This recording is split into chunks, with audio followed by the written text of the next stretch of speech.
The sound of tires crushing grass is not subtle, not distant, not something you mistake for anything else. And when it happens on your own property, it lands straight in your chest like an insult you can't unhear. I remember the 47th time clearly, because by then the noise didn't surprise me anymore. It confirmed something darker I had been trying to deny. HOA Karen rolled her spotless white BMW straight off the street and onto my lawn with the confidence of someone who had never been challenged and never expected to be. The grass I had spent years perfecting folded under her tires in slow motion, green blades snapping, soil compressing, damage happening faster than thought. She didn't hesitate, didn't check, didn't look toward the house to see if I was watching, because she already knew I was. Her heels followed, sharp and deliberate, clicking across my yard as if the land existed for her convenience. The clipboard in her hand wasn't paperwork, it was authority, and she carried it like a symbol of ownership she did not legally have but fully believed in. The first time she did it, weeks earlier, I had walked outside and spoken calmly, because that's how reasonable adults are taught to handle problems.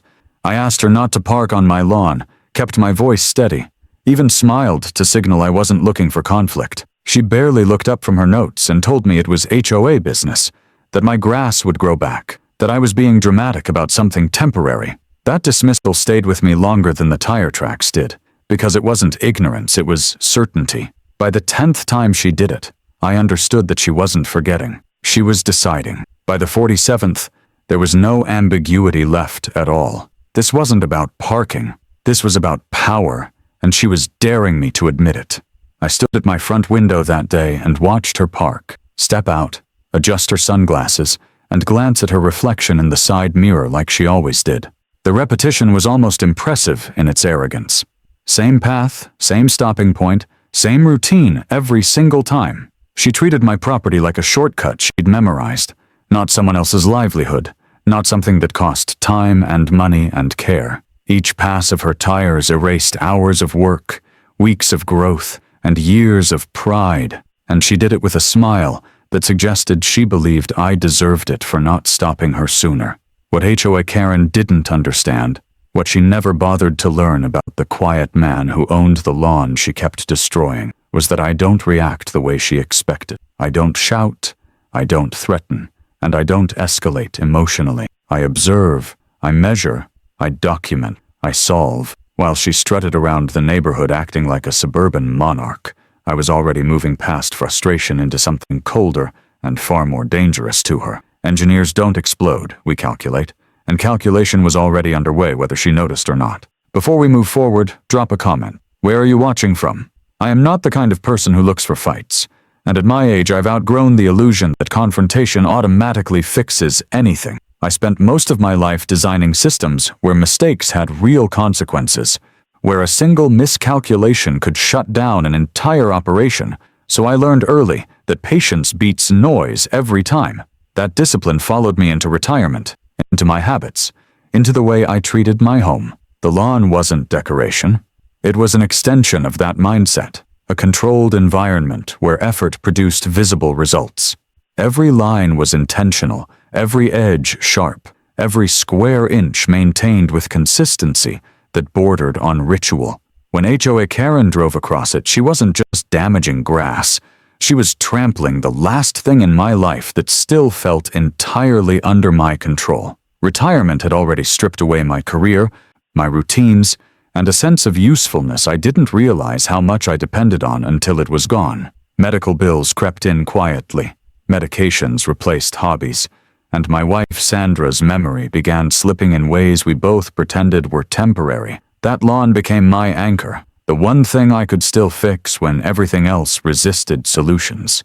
Watching someone violate it repeatedly without consequence did something to me that yelling never could. It forced clarity. The clarity came slowly, not in a rush of anger, but in a tightening focus that sharpened with every new set of tire tracks. I stopped asking why she was doing it and started asking how often, how consistently, and under what conditions. I noticed the angle of entry, the compression pattern in the soil, the exact place where her front tire paused before stopping. I noticed how she never varied, never improvised, never imagined that repetition could be used against her. Predictability is invisible to people who believe they are untouchable, and HOA Karen believed that completely. She believed the title on her clipboard insulated her from resistance. She believed fines and letters were weapons that only worked in one direction. She believed the neighborhood existed to accommodate her schedule and her convenience. Most of all, she believed that someone like me, quiet, methodical, and outwardly compliant, would never push back in a way that mattered. That belief was the foundation of everything she did next, and it was the reason her habit didn't just end, it collapsed. The solution was never going to be loud or theatrical. It was never going to involve screaming matches or legal threats tossed back and forth like toys. It was going to be precise, inexpensive, and humiliating in a way she couldn't spin or dismiss. One $5 can of expanding foam, used at the right moment, in the right place, with the right witnesses, was all it was going to take. Not to hurt her, not to damage her car permanently, but to stop her, completely, quietly, permanently. Long before HOA Karen ever discovered my lawn as a convenient shortcut, long before her BMW tires learned the exact contour of my grass, I had built my life around systems that rewarded patience and punished carelessness. I spent decades as a mechanical engineer, the kind who didn't design flashy products but invisible frameworks that made factories run without drama. Conveyor timing, pressure tolerances, failure points, redundancies. My job was to anticipate problems before they became visible, because once something broke loudly, it was already too late. That mindset never left me, even after retirement stripped away the badge and the deadlines. It followed me home, into my garage, into my habits, into the quiet way I approached everything that mattered. My workshop became my refuge when I left the workforce earlier than planned. Tools weren't just tools, they were continuity. Each one had a place because chaos wastes energy, and energy becomes mistakes. I measured before cutting, not because I didn't trust myself, but because trust without verification is how systems fail. Sandra used to watch me from the doorway, amused and patient, joking that I treated household projects like NASA launches. What she didn't say out loud, but what we both understood, was that those routines grounded me when everything else started shifting under our feet. Retirement didn't come with the relief people like to advertise. It came with reduced income, creeping medical costs, and too much time to notice how fragile stability really is. When the diabetes diagnosis arrived, it felt like another system demanding constant monitoring, one more variable that could spiral if ignored. Then Sandra's memory started slipping, not all at once, but in small, disorienting moments. Forgotten names, repeated questions, pauses where answers used to live. We adapted because adaptation is what engineers do, but each adjustment carried weight. Control became harder to maintain, and the lawn became more important because it was one of the few systems left that still responded exactly the way it should. The lawn wasn't about appearances or competing with neighbors. It was feedback. When I put in the work, it showed results. When I corrected mistakes, it recovered. It didn't argue back, it didn't reinterpret rules, and it didn't abuse authority. Every blade of grass existed within predictable parameters, and that predictability was comforting in a world that was becoming increasingly unpredictable. That is why the first tire track felt like a violation far deeper than property damage. It wasn't just physical destruction, it was an intrusion into the last controlled space I had left. HOA Karen could not have been more different from me in how she moved through the world. Where I built authority through competence, she inherited it through proximity and money. She didn't solve problems, she declared outcomes. Her confidence wasn't the quiet kind earned through experience, it was loud and effortless, fueled by the assumption that inconvenience only applied to other people. As HOA president, she treated the role like a crown rather than a responsibility, wielding bylaws the way insecure people wield titles, as proof that they matter. She had never needed to learn restraint, because no one had ever forced her to. Generational wealth insulated her from consequences, and the HOA position gave her a stage where that insulation turned into leverage. She didn't see residents as equals, she saw them as obstacles to efficiency, or tools for validation. When she spoke, it wasn't to listen, it was to conclude. When she enforced rules, it wasn't about fairness, it was about visibility, reminding everyone who could make their lives difficult with a single letter. The neighborhood tolerated it because tolerance is cheaper than resistance when the abuse is distributed thinly. A fine here, a warning there, a public shaming disguised as compliance enforcement. Nothing big enough on its own to justify a fight, but enough collectively to condition silence. HOA Karen thrived in that environment because she understood something dangerous about authority structures. Most people would rather endure small injustices than risk becoming a target. That was the dynamic she assumed applied to me as well. From her perspective, I was an older man with limited income, medical concerns, and a wife whose condition made conflict inconvenient. I looked like the safest kind of victim, the kind who would complain once, then adapt, then disappear into resignation. She didn't bother learning anything beyond that surface assessment, because people like her never imagined that restraint might be strategic instead of weak. The first time I asked her not to park on my lawn, she categorized me instantly. Polite, measured, non-threatening. That single interaction defined her future behavior toward me more than any document ever could. From that moment on, she treated my property as a resource she could consume without consequence, confident that the imbalance of authority would keep me in line. She mistook calm for surrender, and that mistake shaped everything that followed. Authority, when it's real, doesn't need to announce itself. It doesn't need to trample boundaries to feel legitimate. What HOA Karen exercised wasn't authority, it was dominance masquerading as governance, and dominance always overplays its hand eventually. The more she used her position to inconvenience others, the more predictable she became. Predictability, to an engineer, is not power. It is vulnerability waiting to be mapped. I didn't confront her again after that first request because there was no value in repetition. She had already demonstrated how she responded to reason, and repeating the same input would only produce the same output. Instead, I watched. I documented. I let her believe her assumptions were correct. I let her think my silence was compliance, my stillness was fear, and my age was limitation. That belief made her comfortable, and comfort makes people careless. While she expanded her sense of entitlement, I expanded my understanding of her behavior. While she tightened her grip on HOA procedures, I studied the system she relied on. Authority is only effective as long as it remains unquestioned, and the fastest way to make someone question authority is to expose the mechanism behind it. HOA Karen was busy enjoying her role. I was busy learning how it worked. By the time she had driven across my lawn enough times to consider it routine, the conflict had already shifted out of the emotional phase and into the analytical one. She thought she was establishing dominance. In reality, she was providing data. Once HOA Karen realized she could cross my lawn without immediate resistance, the behavior shifted from convenience to ritual. It wasn't enough anymore that she saved herself a short walk. The repetition became deliberate, almost ceremonial, as if each pass of her tires reinforced a private belief that her authority was real only if it was exercised.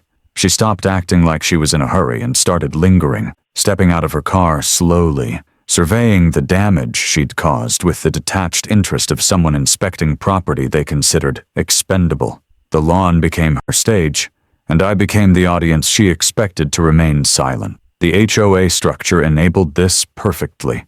On paper, it was a community organization meant to maintain standards and shared spaces. In practice, under her control, it functioned like a pressure system designed to reward compliance and punish friction. Rules were selectively enforced, timelines flexed when it suited her, and violations appeared or disappeared depending on who was involved. Authority didn't come from consistency, it came from unpredictability. Residents never knew which rule would matter on which day, and that uncertainty kept people cautious. HOA Karen understood this intuitively, even if she couldn't articulate it. The first escalation came quietly, disguised as procedure. After I installed the rope barrier to protect my lawn, a measured and non-aggressive solution, the response wasn't discussion or compromise. It was paperwork. A formal notice arrived citing safety concerns, emergency access violations, and aesthetic non-compliance. The language was polished, impersonal, and deliberately intimidating. It framed me as the problem, not the repeated trespass.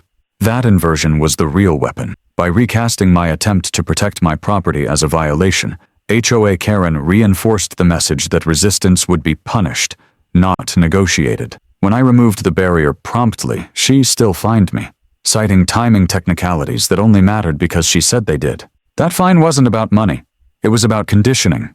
It was meant to teach me that compliance wouldn't earn relief, only submission. Pay, stay quiet, and accept that your property existed at her discretion. That is how small tyrannies operate, not through overwhelming force, but through persistent erosion of confidence and agency. As her confidence grew, so did the boldness of the abuse.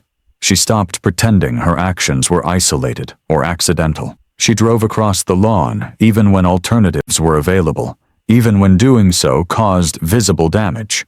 When signs went up warning against trespass, she didn't avoid them. She crushed them, physically demonstrating that warnings didn't apply to her. Bringing catering trucks across my property wasn't just logistical, it was symbolic. It told everyone watching that her authority extended beyond personal convenience into sanctioned destruction. The HOA's response followed the same pattern every time. Official letters framed my objections as hostility, my documentation as aggression, my boundaries as threats to community harmony. Each notice used the language of professionalism to disguise personal retaliation. The structure allowed her to do this because the HOA concentrated procedural power in one role with minimal oversight. Emergency provisions could be invoked without verification. Committees existed in name, but deferred in practice. Appeals required time, money, and emotional energy most residents didn't have. That imbalance was the real abuse. HOA Karen didn't need to shout or threaten directly because the system did it for her. Fines arrived with deadlines. Notices carried consequences. Legal language implied escalation without ever explicitly stating it. For residents already stretched thin by work, health, or family responsibilities, fighting back felt impractical, even risky. The HOA didn't have to be violent to be effective. It just had to be exhausting. What made her behavior especially corrosive was how she wrapped it in the language of community good. Every trespass was justified as charitable work. Every inconvenience framed as sacrifice for a greater cause. Questioning her actions meant questioning the charity itself, a tactic that discouraged scrutiny and painted dissenters as selfish. It was a manipulation that worked because it exploited social guilt, not just authority. From my perspective, the abuse followed a clear escalation curve: initial dismissal, procedural retaliation, public humiliation, financial pressure, narrative control. Each step built on the last, testing how much resistance the system could absorb before breaking. HOA Karen believed she was climbing toward unassailable power. What she didn't realize was that she was also increasing the number of variables involved, and complex systems fail faster when too many parts are stressed at once. The more she leaned on the HOA structure, the more visible its weaknesses became. Emergency clauses cited for non-emergencies. Committees bypassed. Documentation that contradicted observable reality. In trying to assert dominance, she exposed inconsistencies that would have remained invisible if she'd been subtler. Abuse thrives in shadows, and HOA Karen was dragging hers into the open without understanding the risk. By the time she formally designated my lawn as overflow parking, the abuse had reached its most arrogant form. It wasn't just trespass anymore. It was appropriation. She wasn't asking. She was declaring. The notice wasn't a request. It was a command wrapped in bureaucratic language. In her mind, the HOA structure made it legitimate. In reality, it made it traceable. That was the moment the balance shifted irreversibly. Because once abuse becomes official policy, it stops being personal and starts becoming evidence. HOA Karen thought she was demonstrating how much power she had. What she was actually doing was documenting how far she was willing to go when she believed no one could stop her. The shift from endurance to action did not happen with a dramatic decision or a moment of rage. It happened quietly, the way realizations usually do when they finally settle into place. I stopped thinking about how unfair the situation felt and started thinking about how consistent it was. Consistency is never accidental.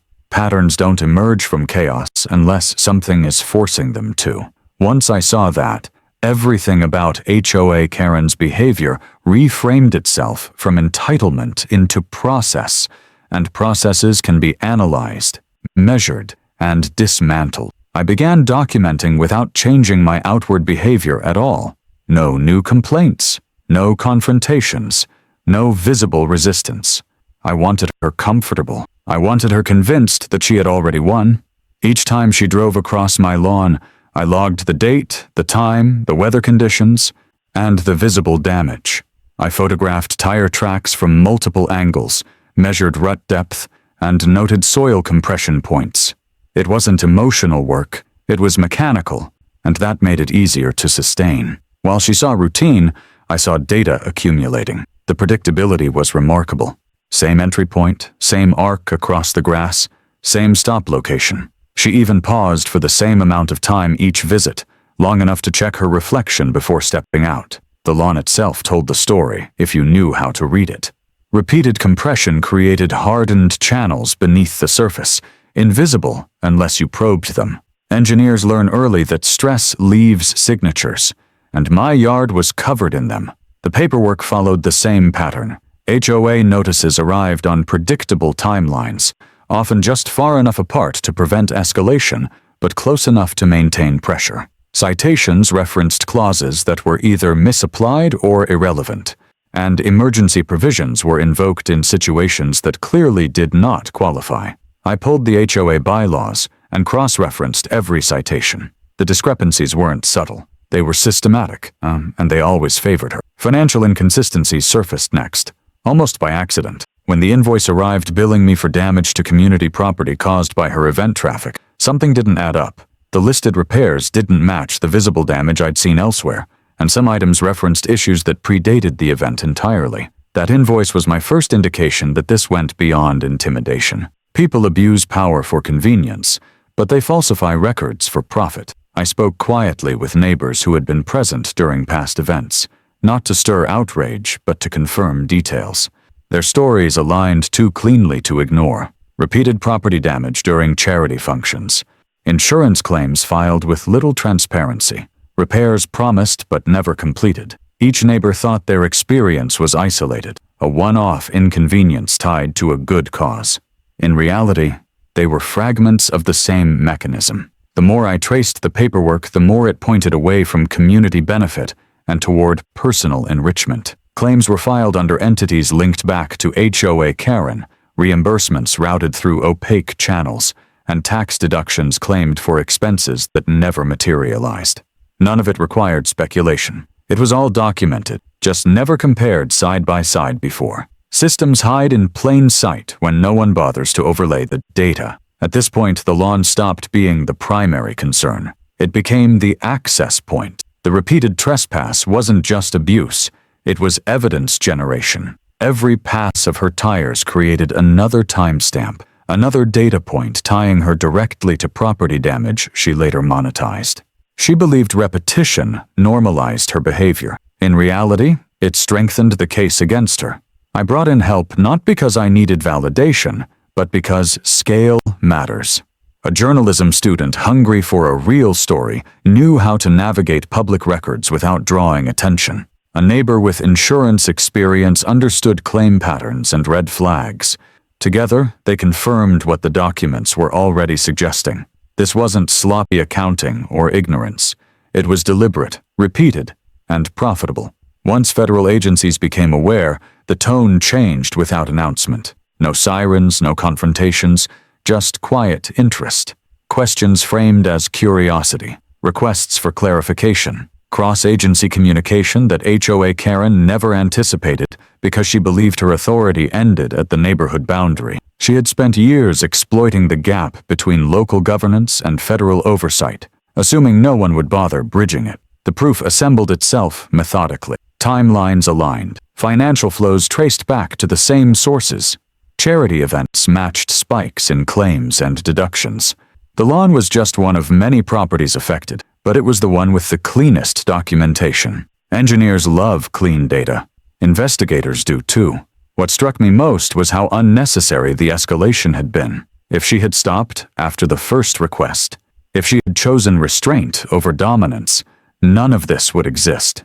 But abuse doesn't stop on its own. It expands until it encounters resistance that can't be ignored. By the time HOA Karen realized her actions were being examined, the system she relied on was already turning against her.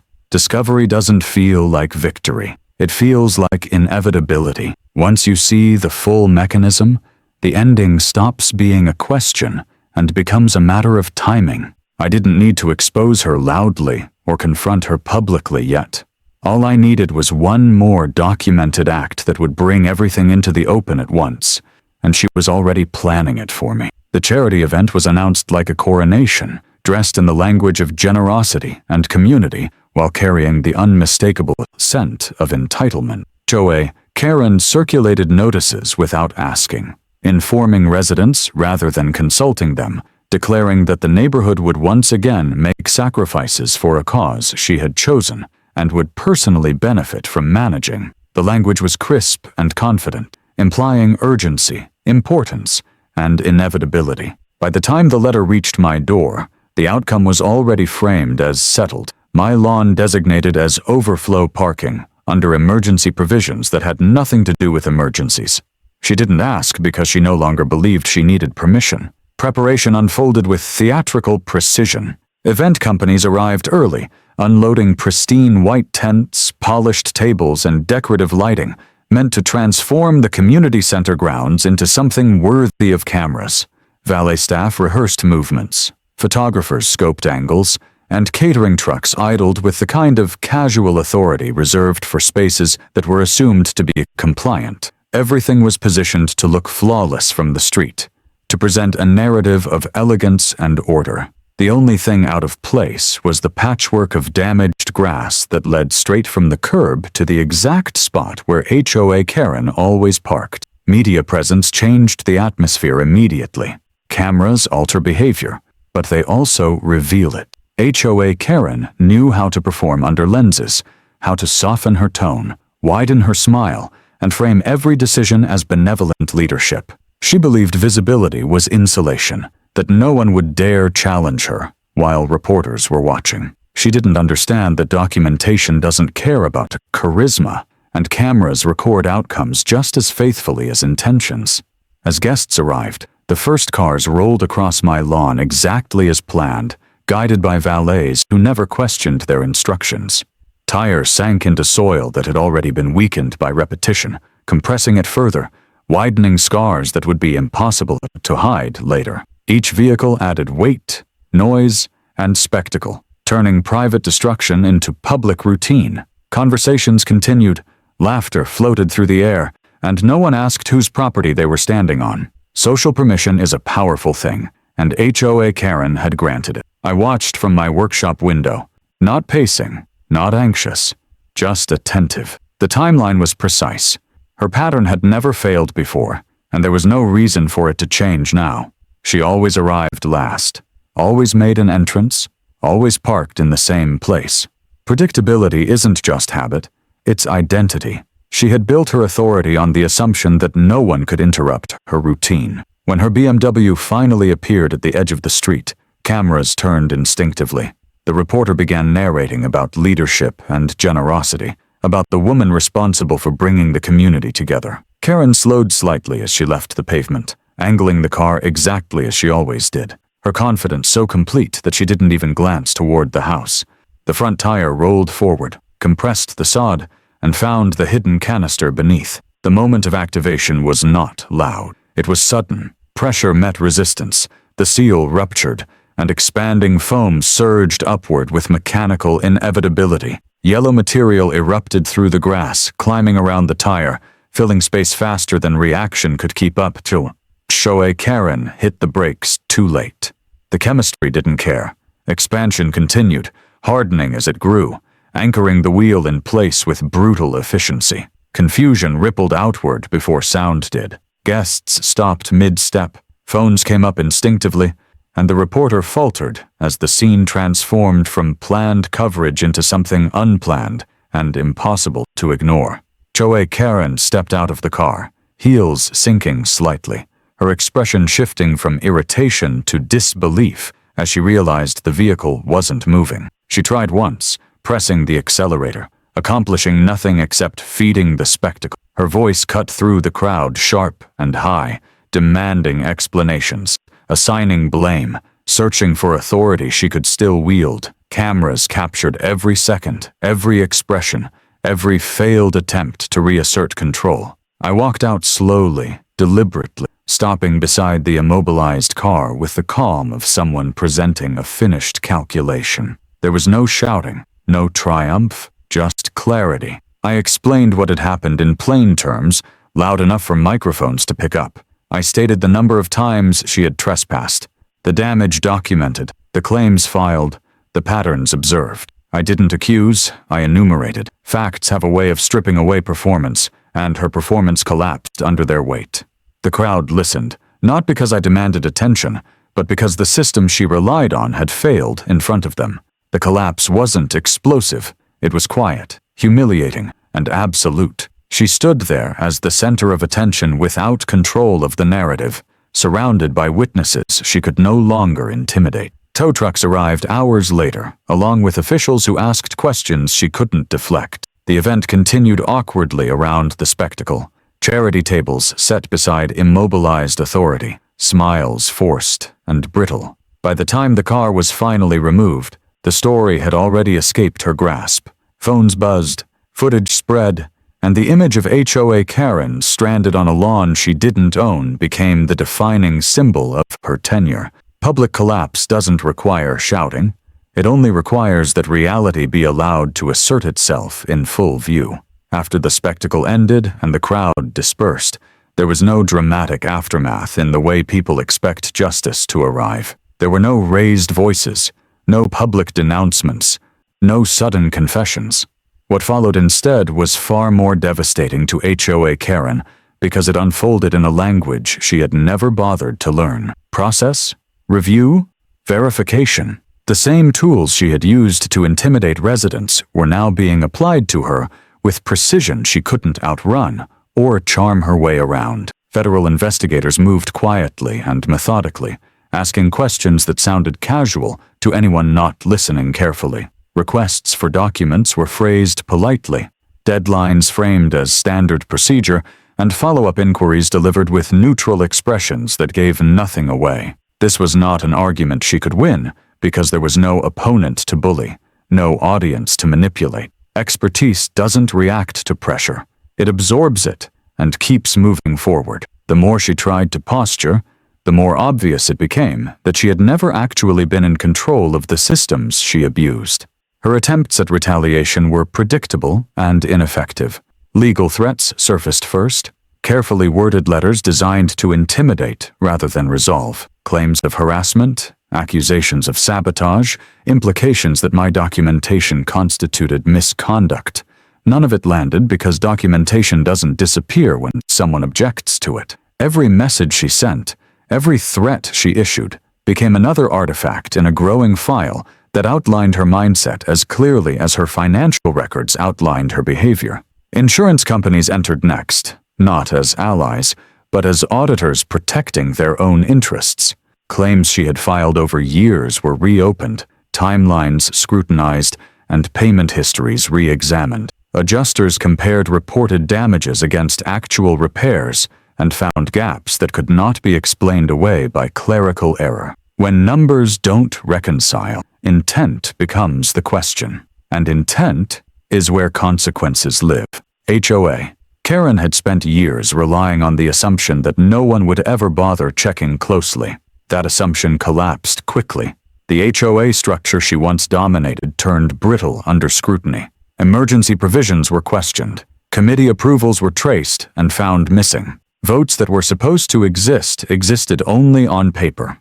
Board members who had deferred to her authority suddenly found themselves answering questions they were not prepared for. Some claimed ignorance, others distanced themselves, but none could deny that the system had functioned as a single point of control. Transparency does not negotiate with reputation, and reputations dissolve under light. Neighbors who had once avoided involvement began cooperating fully, not out of anger, but out of relief. The fear that had kept them quiet evaporated the moment it became clear that the power imbalance was real only as long as it went unchallenged. Documentation replaced rumor. Testimony replaced whispers. Each statement reinforced the same narrative of repeated abuse, normalized through authority. HOA Karen was no longer facing an individual. She was facing a pattern. Expert retaliation is devastating because it doesn't escalate emotionally. It simply removes options. Every pathway HOA Karen might have used to reassert control closed one by one. Legal intimidation failed. Procedural manipulation failed. Narrative control failed. She was left reacting instead of directing, answering instead of accusing. For someone who built their identity around dominance, that reversal was total. I did not celebrate any of it. Engineers don't celebrate when a faulty system is corrected. They observe stability returning and move on. My role was finished the moment the documentation was complete and handed over. From that point forward, the process belonged to people who specialize in accountability, not confrontation. HOA Karen had built her authority on the belief that expertise was optional. The collapse proved otherwise. The retaliation she had always used as a weapon became meaningless when met with competence. Silence replaced threats. Compliance replaced defiance. And for the first time since she had taken office, HOA Karen was no longer the one setting deadlines. Victory did not arrive with applause or congratulations, or any formal acknowledgement that something wrong had been corrected. It arrived as absence. No letters in the mailbox, no tires cutting across the lawn, no clipboard-bearing figure lingering where she did not belong. The system didn't celebrate the correction. It simply stopped malfunctioning, and that silence was louder than any confrontation could have been. The lawn recovered slowly, the way damaged systems always do when stress is finally removed. Soil loosened, new growth filled gaps.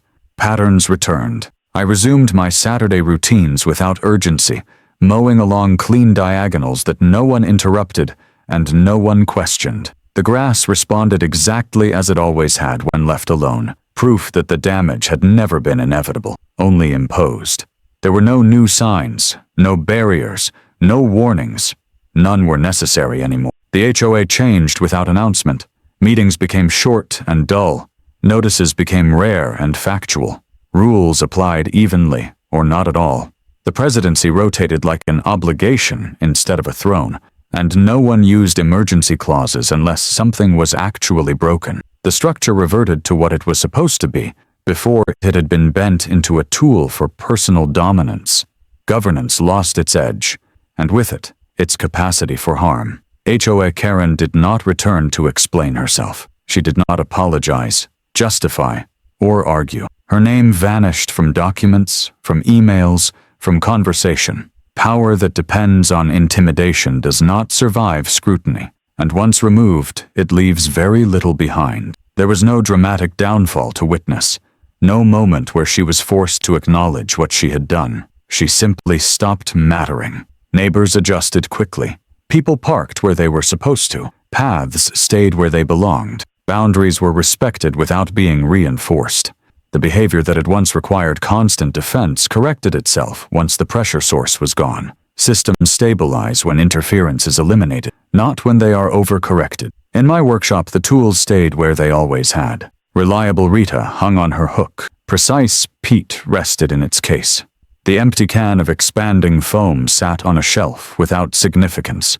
It was never a trophy and never a warning. It was just another component that had served its function and was no longer needed. Sandra liked sitting by the window again. Some days she remembered everything. Some days she didn't. Either way, the view no longer brought tension into the room. The lawn stayed quiet. The street stayed quiet. The house stayed quiet. Stability returned not because someone was defeated loudly, but because they were removed completely. HOA Karen went silent. Nobody argued after that.